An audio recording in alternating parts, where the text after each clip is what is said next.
Solidariteit se leier sê hulle het die steun van meer as 300 000 Suid-Afrikaners om 'n klag by die Verenigde Nasies in te dien oor regstellende aksie.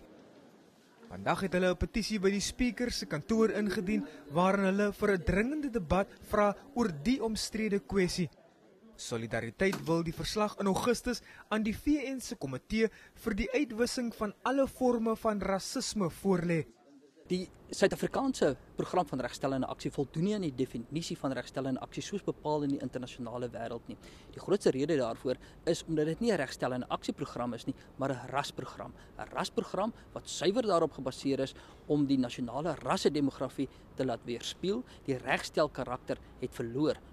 Solidariteit voer al 'n jarelange stryd teen die regering se omstrede regstellende aksiebeleid. Hy het al verskeie sake in die hof betwis teen onder meer die polisiediens en die departement van korrektiewe dienste. Die vakbond is tans veral gegrief oor hoe regstellende aksie by die sukkelende Eskom toegepas word. Suid-Afrika sit in die donker, maar Eskom gaan voort met hulle rasseprogram. En die parlement moet vir ons leiding daaroor gee. As ons kyk wat op die oomblik in staatsdienste gebeur, soos byvoorbeeld hospitaaldienste, staatshospitale, munisipale dienste ensovoorts, is dit so dat ons onder ongelooflike druk is, maar ten spyte daarvan gaan hulle voort met hulle rasseprogram. En daaroor moet die parlement 'n antwoord begin gee. Solidariteit het sy skaduverslag ook aan verskeie politieke partye oorhandig en hoop op hulle steun vir 'n parlementêre debat. Percy William, Unis, Kaapstad.